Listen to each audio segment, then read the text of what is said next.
सोने के आम।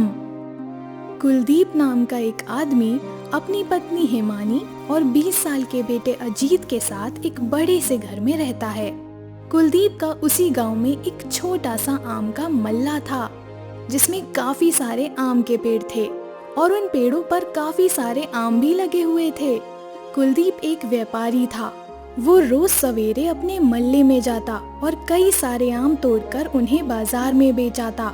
कुलदीप का बेटा अजीत, जो सारा दिन जुआ खेलता रहता था, वो कोई काम ही नहीं करता था, बस अपने पिता का पैसा जुए में उड़ाता जाता था।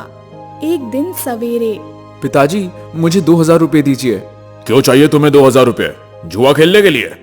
आप बस दे दीजिए पिताजी पैसे। नहीं दूंगा मैं पैसे। रोज रोज जुआ खेलने की आदत के कारण तुमने तो मुझे पूरा बर्बाद करके रख दिया है। जवान बेटा होकर अपने पिता का सहारा बनने के बजाय तू जुआ खेलकर अपने पिता को बर्बाद करने पर तुला है। ठीक है पिताजी, अगर आप मुझे पैसा नहीं दे रहे हैं ना, तो मैं इस घर से हमेशा के लिए जा रहा हूँ। अजीत रोज अपने पिता को यही धमकी देता था। तभी ये सुनकर उसकी माँ हिमानी रोज की तरह अपने पति कुलदीप से कहती है, जी दे दीजिए ना आप अजीत को पैसे। जवानी में तो हर कोई ये शौक करता है। वो वैसे भी हमारा एक ही तो बेटा है। अब हम जो कुछ कमाते हैं उसी के लिए तो कमाते हैं ना। अब अजीत हमसे पैसे नहीं मांगेगा तो किससे मांगेगा? हिमानी, पैसा अगर अच्छे काम के लिए मांगे तो देने में कोई हर्ज नहीं है, पर इस तरह जुआ खेलकर अजीत हमारी मेहनत की कमाई बर्बाद कर रहा है। तुम्हें पता है जुआ इतनी बुरी लत है जिसमें कई लोगों का जीवन तो बर्बाद हो चुका है। पिताजी, इतनी बातें ना कीजिए। बस एक बार मैं जुए में पैसे जीत जाऊं, फिर मैं आपको सारा पैसा लौटा कर दे दूंगा। मुझे बस अपना अब तक का हारा हुआ पैसा जीतना है। अरे तुम मुझे अपना पैसा लौटाना चाहता है ना, तो मेहनत मजदूरी करके पैसे कमा।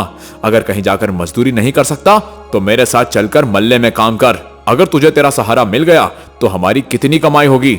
बेटा, ये जुए की आदत छोड़ दे। ये अच्छी आदत नहीं है। इससे कई घर बर्बाद हो चुके हैं। बेटा, ये बहुत बुरी लत है। ये सुनकर अजीत अपने पिता के हाथ से 2000 रुपए छीनकर वहाँ से चला जाता है। आप क्यों अजीत पर गुस्सा करते हो जी? आपको तो पता है ना उसका दिमाग कैसा है। अगर वो हमें छोड़कर चला गया तो हमारे बुढ़ापे का सहारा कौन बनेगा? एक ही तो बेटा है अपना।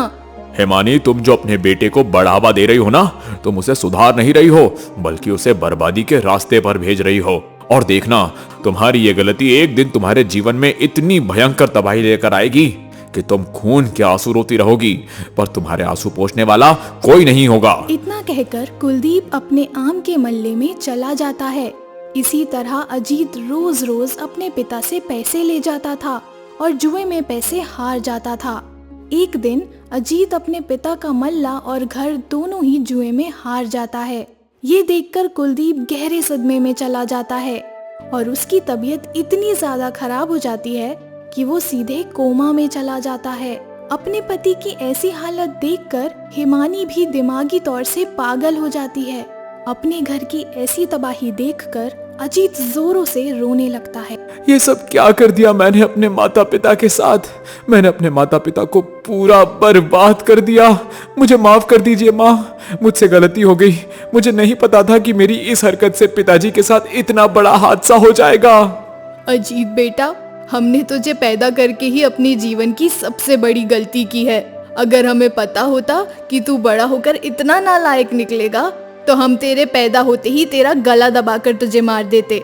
सही कहा था तुम्हारे पिताजी ने मुझसे कि हिमानी, अपने बेटे को इतना बढ़ावा मत दे, वरना एक दिन खून के आंसू रोएगी। और आज उनकी वो बात सच हो गई। आज मैं रो रही हूँ और सच में मेरे आंसू पोंछने वाला कोई नहीं है। ऐसा मत कहिए माँ, मुझे माफ कर दीजिए। मुझसे गलती हो गई। मुझे अंदाजा नहीं था कि मेरी इस हरकत से पिताजी के साथ ये हादसा हो जाएगा। जुए के लालच में मैं अंधा हो चुका था, पर अब मेरी आंखें खुल चुकी है माँ। मैं वादा करता हूँ कि मेरे कारण पिताजी ने अपना जो कुछ खोया है, उनको होश आने से पहले ही मैं उनको उनका सब कुछ वापस ला कर ही रहूंगा। मैं दिन रात मेहनत करके अपने पिताजी की कमाई का मल्ला और घर दोनों वापस खरीद कर दिखाऊंगा माँ। अजीत अपने माता पिता के साथ अपने ही घर में किराए से रहने लगा था। तभी अजीत उसी गांव के एक दर्पण नाम के व्यक्ति के पास जाता है। अजीत दर्पण के पास ही अपने पिता का आम का मल्ला जुए में हारा था। तभी अजीत दर्पण से काम मांगने लगता है। हाँ अजीत, मेरे पास एक काम है, बोलो तुम करोगे। जो मल्ला तुम मेरे पास जुए में हारे हो मुझे उसी आम के मल्ले की रखवाली करने के लिए एक आदमी की जरूरत है। क्या तुम उस आम के मल्ले में रखवाली करोगे? मैं रोज के 200 रुपए दिया करूंगा तुम्हें। हाँ दर्पण मालिक, मैं रखवाली करूंगा, बहुत अच्छे से करूंगा उस आम के मल्ले की रखवाली। उसके बाद दर्पण अजीत को उसके ही पिता के मल्ले में रखवाली के काम में लगा देता है। अजीत उस आम के मल्ले में जाता है और वहाँ रखवाली करने लगता है। तभी अजीत को एहसास होता है, पिताजी सही कहते थे कि अजीत बेटा मेरे साथ अपने आम के मल्ले में काम करने चल। अगर उस समय मैं पिताजी की बात मान लेता तो आज मुझे अपने ही मल्ले में ऐसे नौकर की तरह काम नहीं करना पड़ता। मुझे माफ कर दीजिए पिताजी, मैं गुमराह हो चुका था, पर अब मैं इतनी मेहनत करूंगा कि आपका ये मल्ला उस दर्पण से खरीद कर ही दिखाऊंगा। किसी ने सच ही कहा है कि समय बदलते देर नहीं लगती। एक समय था जब अजीत उस मल्ले का मालिक था और आज देखो अजीत उसी मल्ले का नौकर बनकर रह गया। अब क्या अजीत अपने पिता का वो मल्ला और अपना घर वापस खरीद पाएगा? क्या वो इतनी मेहनत कर पाएगा कि वो आम का मल्ला और अपना घर खरीद सके? अब ये तो आने वाला समय ही बताएगा। अजीत रात दिन दर्पण के उस मल्ले में काम करने लगता है। करीब 3 महीने बीत जाते हैं। अजीत जितना पैसा कमाता है वो सारा पैसा घर खर्च और उसके माता पिता की दवाई में चला जाता है। ले देकर उसके पास थोड़ा ही पैसा बचता है। एक दिन अजीत उदास अपने मल्ले में बैठा था। 3 महीने तक मेहनत करने के बाद भी मेरे पास इतना ही पैसा बचा। अब मैं इतने पैसों में घर और आम का ये मल्ला कैसे खरीद पाऊंगा? भगवान जी मेरी मदद कीजिए। अजीत की आंखों में आंसू निकलने लगते हैं। तभी एक बुजुर्ग इंसान वहाँ से गुजर रहे थे। वो अजीत को रोता देख अजीत के पास आते हैं। क्या हुआ बेटा? तुम्हारी आंखों के आंसू बता रहे हैं कि तुम अपने जीवन में हर बाजी हारते आ रहे हो। बाबा ये बात आपको कैसे पता? तभी वो बुजुर्ग आदमी अपनी थैली से एक बीज निकालते हैं और अजीत के हाथ में थमा देते हैं। बेटा इस बीज को अपने इस मल्ले की जमीन में गाड़ दे और उसे रोज पानी दे। जब ये बीज एक पेड़ में बदल जाएगा तो तेरी सारी परेशानी दूर हो जाएगी। इतना कहकर वो बुजुर्ग आदमी वहाँ से चले जाते हैं। तभी अजीत उस बीज को लेता है और अपने मल्ले में उस बीज को जमीन के अंदर गाड़ देता है और उसे रोज पानी देने लगता है। कुछ ही दिन में वो बीज से पौधा निकल आता है।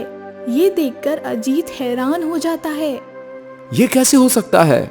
मैंने तो कुछ दिन पहले ही इस बीज को जमीन में गाड़ा था और ये इतनी जल्दी इतना बड़ा पौधा कैसे बन गया?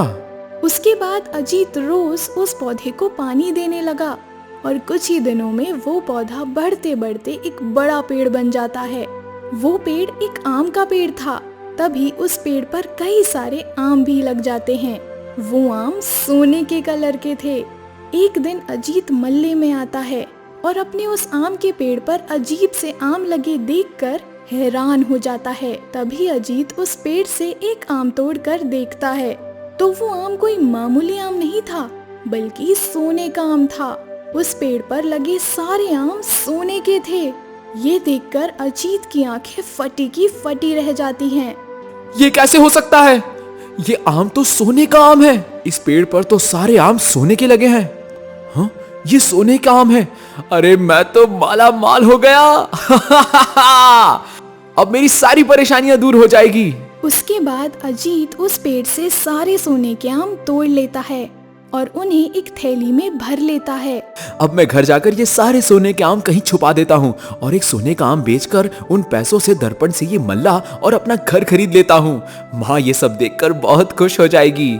उसके बाद अजीत वो सारे सोने के आम लेकर अपने घर आता है और एक सोने के आम को बेचकर उसके पास कई सारे पैसे आ जाते हैं। तभी वो पैसों से एक बड़ा सा घर खरीद लेता है और अपने माता पिता को उस बड़े से घर में ले जाता है और दर्पण से अपने पिता का वो आम का मल्ला भी खरीद लेता है। तभी कुलदीप भी कोमा से बाहर आ जाता है। उसके होश में आते ही अजीत अपने पिता के कदमों में उस बड़े से घर के पेपर और उस आम के मल्ले के पेपर और वो सारे सोने के आम रखता है। पिताजी ये मेरी मेहनत की कमाई है, मुझे माफ कर दीजिए पिताजी। आपने सही कहा था, जुआ इंसान को सिर्फ बर्बाद करता है और कुछ नहीं। मेरे कारण आपने अपना जो कुछ खोया था मैंने अपनी मेहनत से वो सब खरीद लिया। मैं रात दिन मेहनत कर रहा हूँ पिताजी, और आगे भी करूंगा। मुझे गर्व है बेटा तुझ पर कि आज तेरी आंखें खुल गई।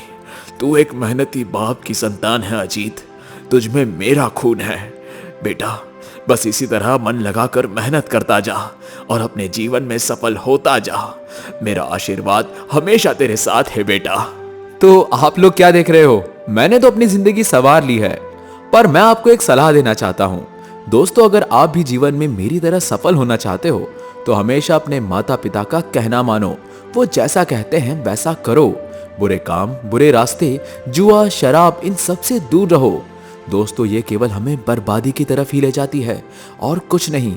मेहनत में ही वो मजा है जो किसी चीज में मजा नहीं है। इसलिए मेहनत करो और अपने माता पिता की सेवा करो। उम्मीद करता हूं आपको ये स्टोरी पसंद आई होगी। तो मिलते हैं आगे ऐसी ही एक नई मजेदार कहानी के साथ।